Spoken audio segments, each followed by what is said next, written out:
అంబేద్కర్ కోనసీమ జిల్లా పి గన్నవరం శెట్టిబల్జుల ప్రాధాన్యత గుర్తించిన జగన్మోహన్ రెడ్డి పి గన్నవరం నియోజకవర్గంలో ఉన్న శెట్టిబల్జులకు అధికంగా పదవులు కట్టబెట్టారని, అలాంటి ప్రభుత్వానికి శెట్టిబల్జులు అండగా నిలుస్తుంటే కులాల మధ్య వాసంశెట్టి సుభాష్ చిచ్చు పెట్టడం తగదని శెట్టిబల్జు సంఘీయులు అన్నారు. క్రాపశంకరాయిగూడెం గ్రామంలో మీడియా సమావేశంలో శెట్టిబల్జు సంఘీయులు మాట్లాడుతూ, వాసంశెట్టి సుభాష్ అనే వ్యక్తి కోనసీమ జిల్లాలో కులాల మధ్య చిచ్చు పెట్టడానికి తయారయ్యారని, కోనసీమ జిల్లాలో జరిగిన అల్లర్లలో యువతను బలి పశువులను చేస్తున్నాడని కేసులో ఇరికించి వ్యక్తి సుభాష్ అని, అమలాపురం అల్లర్లు కేసులు మాఫీ చేస్తే పార్టీలో ఉంటానన్న సుభాష్ కేసులు మాఫీ చేసిన తర్వాత కులాన్ని అడ్డు పెట్టుకొని తన స్వార్థం కోసం రామచంద్రపురం టికెట్ తెచ్చుకున్న సుభాష్ పి గన్నవరం నియోజకవర్గంలో వేలు పెట్టడం సరికాదు. సుభాష్ అనే వ్యక్తి కులాన్ని రెచ్చగొట్టే ప్రయత్నాలు చేస్తున్నాడు. అది ఎంత మాత్రం కులానికి మంచిది కాదని అన్నారు. కులాన్ని రెచ్చగొట్టే విధంగా ప్రయత్నాలు చేస్తున్నాడు. అది ఎంత మాత్రం కూడా కులానికి మంచిది కాదని చెప్పి తెలియజేస్తున్నాం. కులం యొక్క విలువలు తెలుసుకున్న మనుషులం కాబట్టి మేము కులం గురించి ఘంటాబద్ధంగా చెప్తున్నాం. కులాన్ని ఎక్కడో కూడా రెచ్చగొట్టొద్దు. నీకు టికెట్ ఇచ్చారు కాబట్టి నువ్వు పోటీ చేయి, నీకు కావాల్సిన ఓట్లు నువ్వేమైనా చేసుకో, కానీ పక్క నియోజకవర్గంలో వేలు పెట్టి ఈ విధంగా కులాన్ని రెచ్చగొట్టే విధంగా చేయటం నీకు తగదని చెప్పి తెలియజేస్తున్నాం. వైఎస్ఆర్ కాంగ్రెస్ పార్టీ ఏ విధంగా న్యాయం చేశారు, చేయబోతున్నారు అన్నది కూడా ఇక్కడ వివరించడం జరుగుతుంది. ఎందుకంటే ఇంతవరకు మన కులంలో రెండు జిల్లాలో కూడా పెద్దగా ఉండేటువంటి పిల్లి సుభాష్ చంద్రబోస్ గారు ఆ రోజు మండపేటలో ఓడిపోతే ఆయన్ని మళ్ళీ ఆయన తగిన గుర్తించి ఇచ్చి వెంటనే ఎమ్మెల్సీ ఇవ్వడం జరిగింది.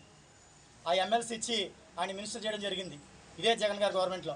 అటువంటి పరిస్థితుల్లో మళ్ళీ ఆ ఎమ్మెల్సీకి ఆ శాసన మండలిని రద్దు చేస్తారు అన్న టైంలో ఆయనకి వెంటనే మళ్ళీ ఆ పదవి నుంచి వెంటనే ఆయన్ని రాజ్యసభకు పంపించడం జరిగింది. మొట్టమొదటిసారిగా ఉభయ సభల్లోని, అంటే ఎగువ సభ కానీ దిగువ సభలో కూడా ఢిల్లీలో శెట్టిబల్జి నుంచి అడుగుపెట్టిన ఏకైక వ్యక్తి శెట్టిబల్జి నుంచి పిల్లి సుభాష్ చంద్రబోస్ గారు. ఆ అవకాశం జగన్మోహన్ రెడ్డి గారు మాత్రమే కల్పించగలిగారు. అలాగే ఈరోజు మనకి ఇంతవరకు శెట్టిబల్జి నుంచి పార్లమెంట్కి ఎటువంటి ప్రధానమైన పార్టీల నుంచి కూడా పోటీ చేసే అవకాశం ఇంతవరకు జరగలేదు. ఇప్పుడు జగన్మోహన్ రెడ్డి గారు నరసాపురం నుంచి ఒక మహిళకు శెట్టిబల్జి మహిళకు అవకాశం ఇచ్చారు. అలాగే రాజమండ్రి నుండి ఒక గూడూరు శ్రీనివాస్ డాక్టర్ గారికి ఒక అవకాశం ఇచ్చారు.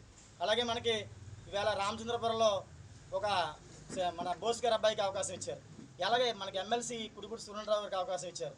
అలాగే కౌరు శ్రీనివాస గారికి ఒక ఎమ్మెల్సీ ఇచ్చారు.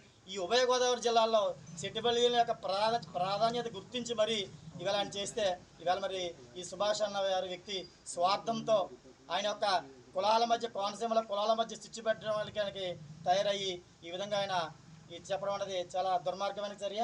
ఇవన్నీ కూడా ఏకదాటిగా ఈ కన్నవరం నియోజకవర్గ శెట్టిబల్జీలు అందరూ కూడా ఖండిస్తూ మ్యాక్సిమం మెజారిటీ సభ్యులు ఓటర్లు అందరూ కూడా వైఎస్ఆర్ వైపే ఉన్నారు.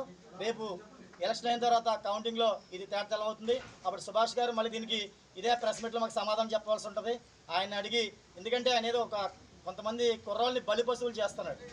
అలాగే ఈవేళకి ఎంతోమందిని కేసుల్లో ఇరికించి నానా విధాలుగా ఆయన ఏం చెప్పాడు, కేసులు మాఫీ చేస్తే పార్టీలో ఉంటామన్నాడు. మరి కేసులు మాఫీ చేసి జీవి వచ్చినా కూడా ఆయన మరి ద్రోహం చేసి వెళ్ళిపోయాడు. మరి ఇవన్నీ కూడా ఆయన స్వార్థం కాకపోతే ఏంటది?